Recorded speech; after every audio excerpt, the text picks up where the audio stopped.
the rematch of the 2024 World Finals. Best of 5 starting off here. First ban from BLG on that blue side will be the Varus that I mentioned, that power pick in the bottom lane, while T1, they're looking right at Ben. They're banning the Gwen first. You have to respect that champion for Bin specifically. It's something he can have a monster performance on. It did struggle when playing against Koi. Choosing to run the Ignite is where he ended up getting chain ganked a lot, but still, T1 respecting, they don't want to have to deal with it. The Azir, not an uncommon ban for BLG. Nope. Not something that Knight has a huge priority on himself. And of course, against the GOAT, it's a champion that you really can't afford to give it.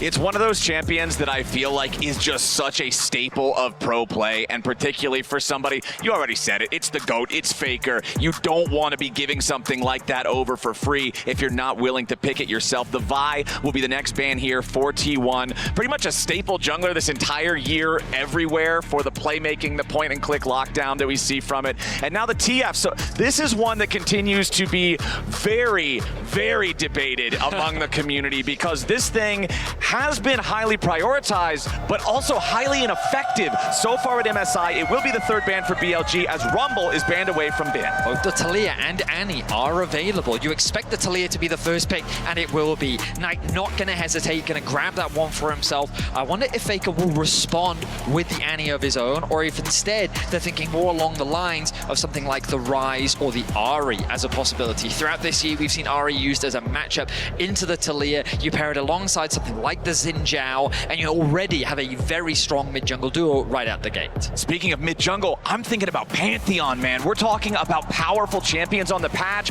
Right there it is, locked in for T1. Pantheon is scary to begin with. In a lot of people's eyes, he's the best jungler on the patch if your jungler knows how to pilot him well. But you combine semi-global with semi-global in mid-jungle, that is a nightmare. T1's going to deny it while also locking in the Orianna for Faker. Going for a little bit more team fighting, a little bit more mid-control and solid wave clear. Of course, on the Orianna, you've got to be super careful. Does potentially open up for a Jarvan possibility for Beishuan. I wonder if he will just lean more towards the Xin Zhao that we've been seeing a lot from him. You could also go towards something like the Wukong. Bear in mind, though, that with the Pantheon locked in, that means there's no Trundle, which means that champions like Sion massively rise in priority. We've seen this pick just dominate in MSI. It feels like that there are very few champions that can match the teamfight utility that he provides. He's just a very safe side laner, an all-round very effective frontline.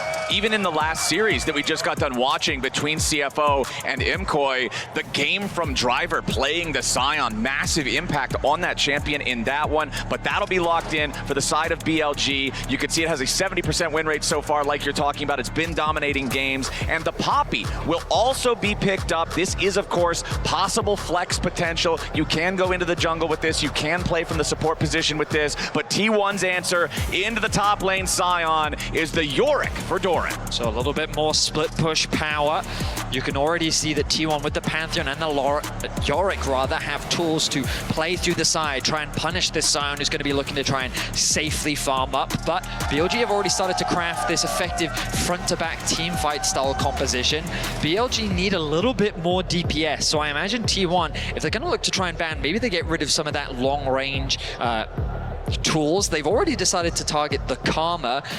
That does weaken the potential of a Caitlyn Karma on the bot side of the map, but I do wonder if they look to get rid of something like the Caitlyn if they want to have that long-range damage threshold coming in from the backside. Alternatively, they could consider the Misfortune, a very effective LPL team-fighting AD carry that fits nicely into a composition like this that's looking for the front-to-back.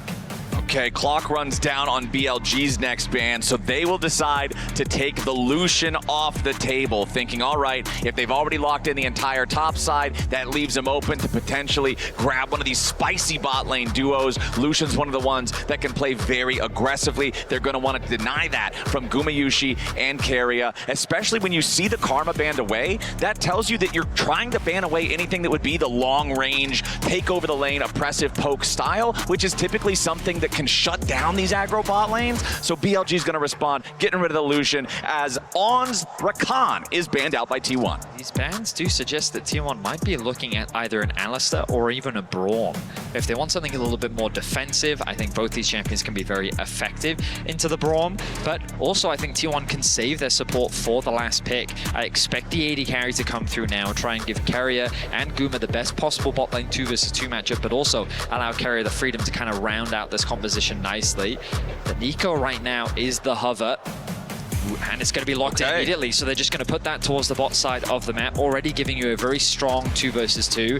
BLG, yeah, they're going to deny the Kalista away from Guma, and they're going to pair it alongside the Renata. Another champion that we really haven't seen have a lot of success so far at MSI. It feels like Kalista really does struggle to get through so many of the frontliners that we have in the current meta, and with Pantheon constantly diving on your face, many AD carries just struggle to play in this current meta. Right, can be very difficult to deal with. One good thing, at least for the Kalista, there is not a true massive tank on the side of T1. Pantheon and Yorick, both bruisers. Yes, they can be difficult to deal with, but it's not like trying to punch through a Scion or an Ornn or something similar. Last pick of the draft, red 5 for T1 is the Jhin for Gumayushi. So Jhin Nico versus Kalista Renata here in the bottom left. The crowd is feeling good. We're getting ready for game 1 of this best of 5. A rematch over the last few years that has gone back and forth, 30 seconds until minions with T1 currently holding the advantage as the reigning world champions. Doran gonna face check. Yeah, Doran walks right into the brush there. Beishuan's waiting, and so is Knight. Doran's gonna take a lot more damage here than he would like to. Beishuan and Knight continue their chase. More rocks are flying out. Beishuan's going in. Doran nearly killed off, but he barely survived.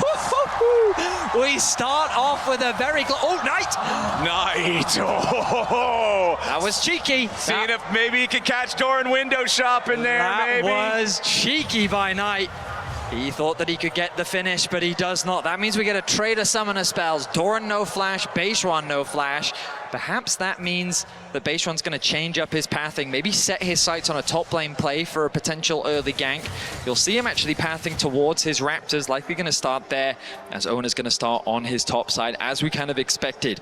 Gumayushi in the bot lane 2 versus 2. Carrier now shows up by surprise. They're going to look to try and get the advantage in the 2 versus 2. Expect a lot of trading in this bot lane matchup. Oh yes, and you can see right here, this is your rematch, 2024 World Finals. It was a full 5-game series, BLG winning, then T1 winning, then BLG winning, then T1 winning, and finally at the finish line, T1 clutched the game 5 for the 3-2 victory to hoist the Summoner's Cup, and you know BLG are hungry to get revenge for that loss here at MSI. I mean, it was that final where we really got to see the unkillable Demon King himself. Yeah. Faker earning the finals MVP, having a standout performance in that series. When we come to this MSI, Faker did struggle in his first matchup against Tonkyu. He was put on the back foot in multiple games of that series, and I feel like Knight really has been a standout for the side of BLG. One of the core components of what helped BLG even qualify for this MSI. And already we see Knight off to an early push in the matchup. Very much what we expect. See him move into the fog of war, act as that potential threat, moving around, potentially working with his jungler. Now, we know that Beishuan is pathing up towards the top side, a potential dangerous avenue that T1 has to respect. And on the bot side of the map, Ona is getting closer and closer. The health bars, though, of both Elkanon, very good right now. No real risk of a dive. Yeah. And checking back in on what we were thinking about after that bit of a dicey start there in the top lane for Doran.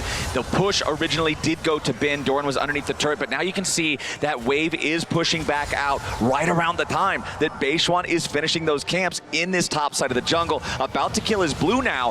He's going to path up towards this top lane. Now Doran's going toward the Pixel Brush at exactly the same time that Beishuan's making his entry. Doran with a nice use of the cage there does block Beishuan's ideal entry point, but still a little bit of damage from the Poppy to harass Doran a little bit more, but not really a huge threat coming out just yet. Doran manages to keep himself out of trouble. I will say, Scion plus Poppy not the most effective early game ganking duo. Not really. You can definitely be annoying, and I think Doran is a little annoyed, but aside from that, he's not in too much danger. The wave state is in a fairly healthy spot. Faker will take a bit of damage, but Ona already setting his sights on the Raptors respawn. It's the #1 minigame for junglers to play. Mark those chickens, steal them away at every respawn you can get, but Beishwan is here to contest, wants to fight Owner for the second set of the chickens. Owner, though, has the smite on the large chicken. Azan has to sidestep the deadly flourish down in the bottom lane scrap at the same time. Owner with control over the jungle of Beishwan here in this red quadrant, as Beishwan will make his way back out. There's nothing else right now for Owner to go after because of the Krug camp still not being something that's within his reach. Since Elk and On are all the way back behind the turret, they would easily be able to come help Beishwan. So Owner's just going to take his one camp steal and walk away from it. Back up top side, continuing the trading between these two. As long as Bin is able to just keep trading and farming early on, he's going to be just fine. The Scion can be so powerful into the Yorick. The Soul Furnace is powered by ghouls. They count as coal every single time he farms these things up. He's getting extra power on the W, extra maximum health to be that massive front line. Gonna be a train with a lot of power behind it, that's yes, for sure. sir.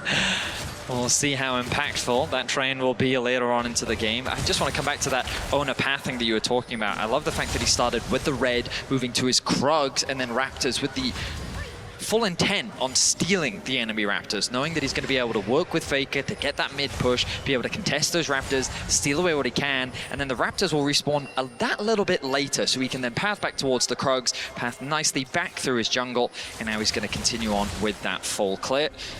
As right now we have a very timid, very safe early game with the swap coming through from BLG. Nothing too surprising. Something that we see often is not only can you get yourself out of a little bit more of a difficult 2 versus 2 matchup, but Sion loves, I always say this, loves being on the weak side. Obviously, players don't love being in a 1v2. Nobody loves it. But Bin doesn't mind it when playing the Sion champ.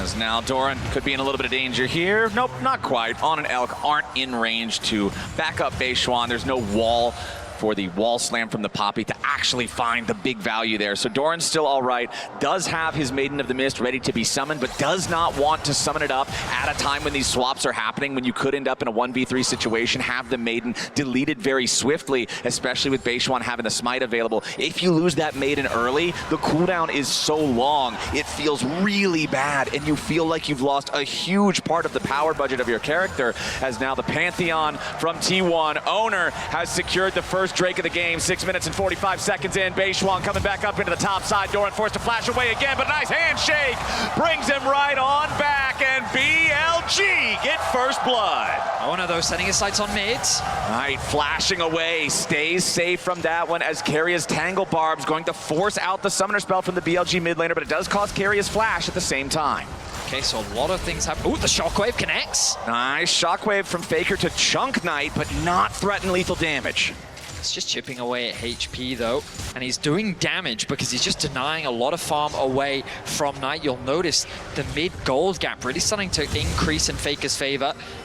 We don't get a chance to talk about the previous play. Yeah, Carry is already in danger. Remember, he used his flash trying to go after Knight. Now he's already dead. Owner wants to jump in and make something else happen, but he has to flash back over the wall. As On, Elk, and Beishwan continue going forward. Elk needs a bailout if he wants to survive, and he gets it!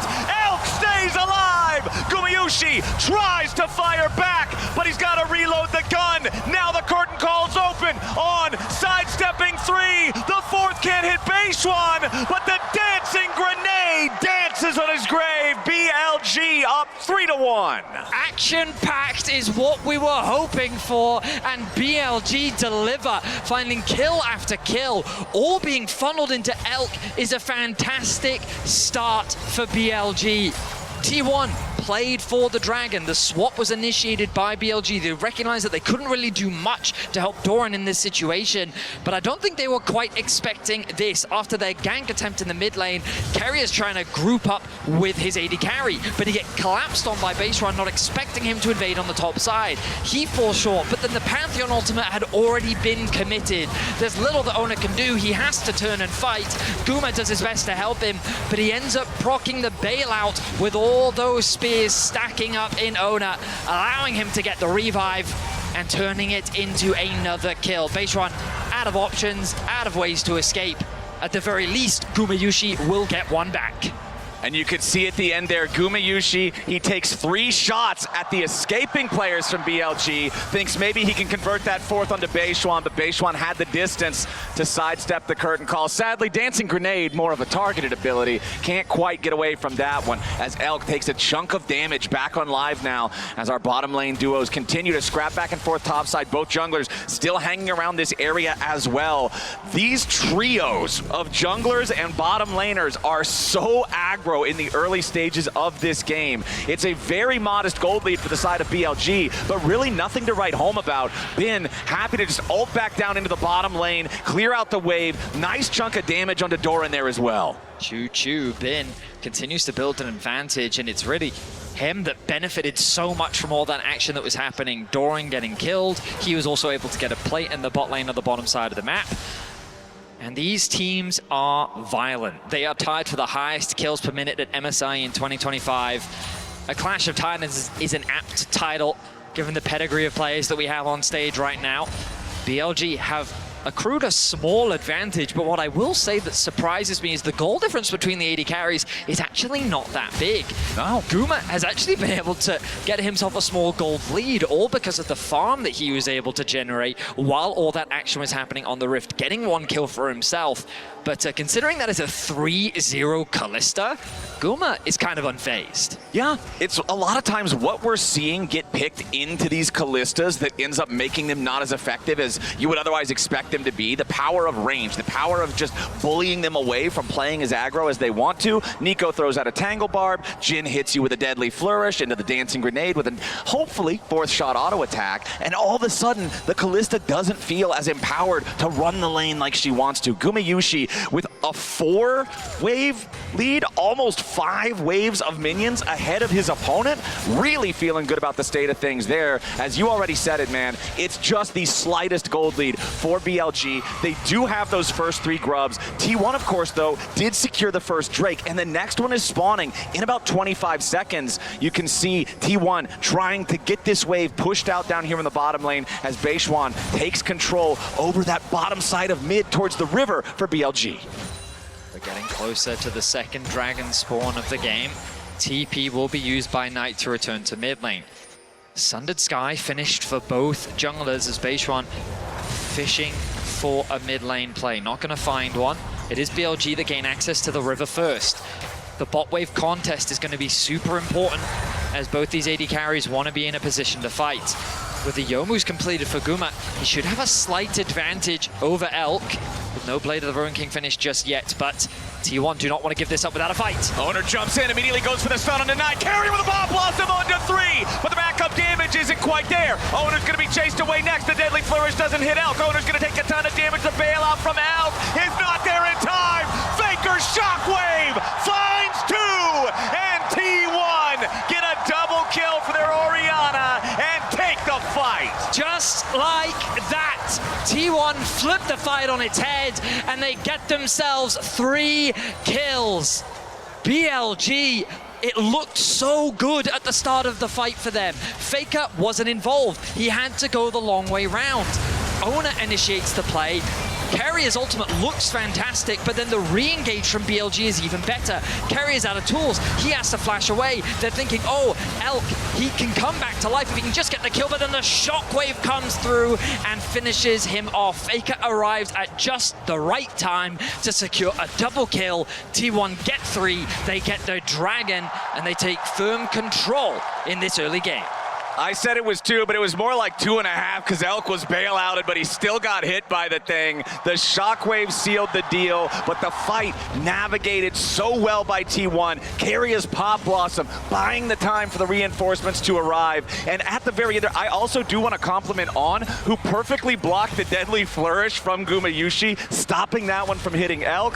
BLG tried, but T1 played it better. Look at the damage in the last fight from Owner, beating the next closest damage by almost a full 1,000. There's a reason that this champion is considered by many to be the best jungler on the patch as Beishwan goes in for Faker, and now it's trouble for the T1 mid lane. The handshake pulls him right on back. Knight's That's got enough damage and a shutdown for BLG. Now, BLG are not the type of team to go out without a fight. Nice pick onto Faker. Even though he had his flash, they collapsed on multiple sides and they make the kill happen. T1 still holds on to a gold lead for now, but Knight with some much needed relief after the amount of push that Faker has had in this early game after getting a double kill. They've really needed to get some gold back into Knight's pockets. Knight on this Talia. That could be the playmaker they need, and they're trying to get him there with plays like this. A nice flash shockwave from Faker, but then he gets handshaked back into the team. He then decides in his last moments, maybe I can get a few more minion waves. But he's just going to shake that one off. A nice collapse comes through from BLG. And you can now see the gold difference between the two mid laners very even, but the gold advantage largely sitting on Ona and Gumayusi. Plates you can see here as we are now past that 14-minute point. A few for both sides, but not a major difference in the game being decided by them. However, the difference in plates is kind of the gold lead right now for T1. The game is that close, only a couple hundred. This time favoring the number 2 seed of the LCK. The Rift Herald about to spawn in only a few seconds. BLG bringing everybody up here. Now Knight will have his teleport. I believe there's still a few seconds remaining on that cooldown to use that to make his way into the fight, but Faker has been found out. Beishwan tackles Faker out of the decimating smash, and Owner's made his way into the fight, but he's immediately ejected by the Keeper's verdict. Faker still under pressure. Decimating smash hits this time, but Bin and Beishwan don't have any damage. Bin tries to get away, but a Pop Blossom locks him up. A deadly flourish to follow. Hostile takeover saves Bin's life as Elk and On try to fire into Gumayusi. Elk goes forward. Gumayusi still shielded and getting away as Faker's the target for On, but Elk and On have overextended. Faker's already killed On as T1 scramble for defense, and BLG way overplay their hand. T1 do not lose a single member. BLG collapse onto Faker, but the Avengers descend in an instant. T1 are there to protect their mid laner. They turn the play massively in their favor, getting 3 kills as well. You called it, Flowers. The synergy knocking him out of Bin's Q means that that extra bit of damage doesn't connect onto Faker. A good shockwave buys time for Ona to arrive, but then when Ona gets knocked out, Bin thinks that there's a way for him to turn the play still in his favor. He's then forced back. He has to flash away. On and Elk make their presence known, isolating Gumayusi. But then at this point, you feel like you're going too deep. We're back to live. We're already back to live, and Faker's got another target on his back. He's got another shockwave on BLG, and Carrier picks up the kill. They just keep going for him, and he just keeps hitting them right in the mouth. Faker gets it done again. It feels like Faker's shockwave just continues to find them all. 8-4 is the kill score. BLG have set their sights onto Faker, but he only finds himself with a single death so far in this game. Dragon spawning, 30 seconds, Bin unleashes. Bin unleashes, he finds a target, but it's only a Nico clone. The power of this ability has now another catch for T1. Spells the end of Beishwan in this river. The death timer's 30, the Drake timer's 15. This is gonna be sole point for the side of T1. 17 minutes into the game. Meanwhile, Vedius, we haven't seen Doran in a while. That's because he's doing a little bit of construction work in the side lanes, flashing forward after Knight to try to get this kill in the solo. The Maiden of the Mist giving him the lifesteal. He's trying to sidestep. He only needed an inch to get close enough to swing the shovel, but Knight denies it. While Doran drops to the BLG mid laner in the top side, the Herald is going to be summoned in mid lane. The Drake is going to be taken. It's sole point 18 minutes in for T1. My goodness, T1 is running away with game 1. 3 dragons to their name. And while Knight does at the very least get a kill back, it's really only a small amount in the drop of the advantage that T1 has. Doran recognizes if he just tries to run away, he's gonna get chased down by Knight. He flashes forward, gets a bit of health back with the Q, and he realizes, oh, if I can just get one more Q off, maybe I can turn this in my favor. The Seraph Shield's procced, he can't close the gap quickly enough, and Knight secures a kill. Doran largely gonna be unfazed by that though, as he should be, with the lead that T1 have. they're still in full control of this game. Exactly. Doran is the demo man in this game. The side lane turrets have been his targets, and he has been achieving those objectives. 4,000 gold lead, 3 Drake lead for the side of T1. All BLG really has here are those 3 Void Grubs, but Vedius, when you're this far down, you can't get to the turrets. On, forced to be saved by Elk, as Doran's gonna take a ton of damage in a counterattack. Nice kill for BLG, and they're about to make it 2. Keria in danger, but now Beishwan stunned up by the Pantheon, forced to flash to survive. Faker flashes forward, but he can't get the distance in time. He keeps looking for more. Owner wants to make his way in with another shockwave, finding its way onto Elk. On drops next. Gumayushi's got his number, and T1's counting bodies. Another pop blossom, another double kill of a Faker.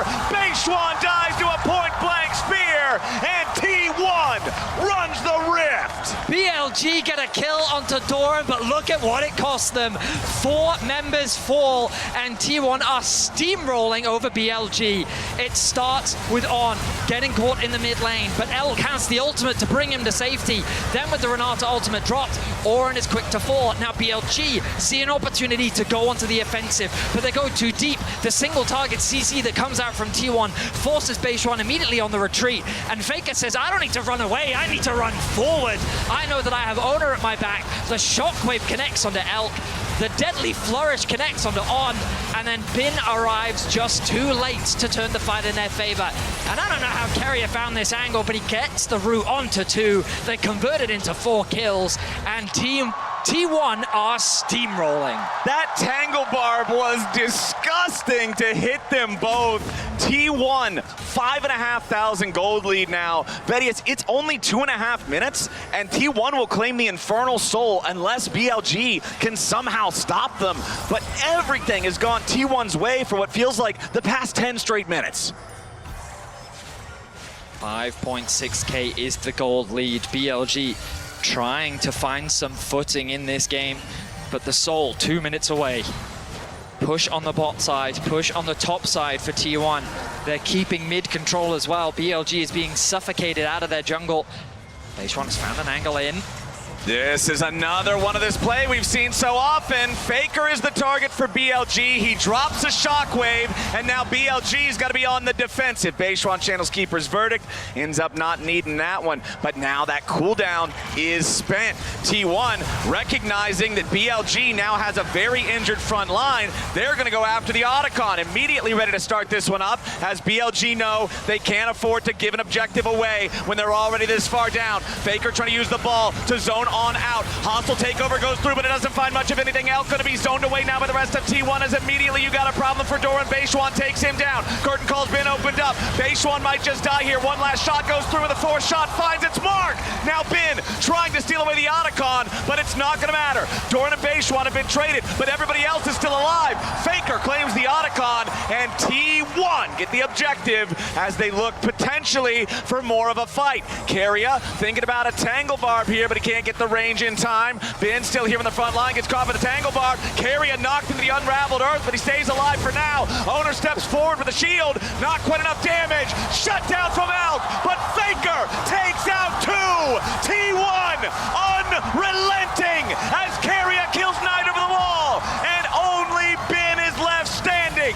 Gumayushi fires another shot, but it's a triple kill for Faker to seal the deal. T1 will leave no survivors. The Otacon was not enough. They saw blood in their eyes, and they took out the rest of the BLG roster. A tier 2 tower will fall, and it looks quite separated. BLG pick a fight on the top side, while T1 set their sights onto Elk. The cleanse is good from the Kalista. He creates enough space, but now he's out of the fight. While they do get that pick onto Doran, Gumayushi responds with so much damage onto Beishwan. The 4th shot connects. It ends up being a 4 versus 4, but BLG just don't have the HB to play with. What surprised me is T1 said, we can still fight this. Look at the TP on your minimap. Faker comes in from the angle. He comes through the fog of war to come in from behind BLG, unsuspecting. And Faker makes the magic happen once again. A triple kill for the Orianna. Knight gets killed over the wall. And and T1 with a statement game here to start off the series. Faker's Orianna is a miracle worker in this game. He has found so many plays, so many counter plays, and T1 now with an Infernal Soul with 20 flowers of a lead thanks to the Otacon harvesting everything for them. They are so strong. BLG will need a full-on miracle to not drop this game one in our best of 5 World Finals rematch. Beishwan out on the map trying to see if he can get any sort of useful information, but it's so tough, Vedius. Look at all of the vision placed down by T1. They've got wards all over the jungle, damage dealt in the last team fight, nearly 8,000 on the Orianna. It's almost as much as I actually think it is as much as the entire enemy team put together. Doran flashing away from the unraveled earth, manages to not get caught out there, and T1 just continues slow and steady pushing up until they get their moment to make something happen. Fake Faker and real Faker stepping up to just completely scare BLG all the way back. And we've got 20 seconds until Baron spawns. T1 just fishing to see if they can find anything, but not wanting to overcommit because they know you get Baron, you walk it down a lane of your choosing, you win the first game. So much of this game has been about Faker, but the quiet carry, Gumayushi, with a 3-0-13 scoreline. Faker, though, the target. Faker caught, handshake from On. This could be huge, but Faker with a nice shockwave ready to turn it around. The hostile takeover ain't gonna do anything as On tries to get away, and Baishwan flashes back over the wall. Owner ready to hunt him down. The spear doesn't hit the target, and now On right back out of the Callista ulti trying to stay alive. Faker with a nice use of the stasis, keeping himself alive and healthy as the curtain call opens. BLG gonna take a couple of shots from this one, has been body blocks for Knight. T1 won't get any kills, but it's a big win in terms of health bars, and they head back up towards, wait a second, Beishwan's going on a magical trip. Okay, he will at least be able to escape for now, but the enemy jungler's at 10% HP, and he has to recall. T1 sees the green light to go for the Baron. Exactly that, Flowers. It's too difficult for BLG to contest this objective. They're still gonna try, though. The TP comes through from Knight. It's a full send from BLG, perhaps, as Keria goes in. He finds the pop blossom of the BLG mid laner, and Knight is already dead as the fight starts. Ben's made his way into the back, but Faker will not be threatened by a Scion alone. Owner continues pressing forward, and Gumayushi puts the kill shot into On. Beishwan's the next to fall, and Doran buries him. T1 with a Baron plus 3 kills will force their way into the base. Elk continues fighting and kiting and trying to get away. The deadly flourish doesn't connect, but it gives him enough space to get the kill right after. Guma's unstoppable, and only Ben is standing. T1 slam this first game. Gumayushi involved in 20 of the team's 22 kills, has the Nexus in his eyes, and is looking to close things out. The Nexus turrets are nothing but a formality. Ben's health bar, the same thing as T1. It was close for about 10 minutes,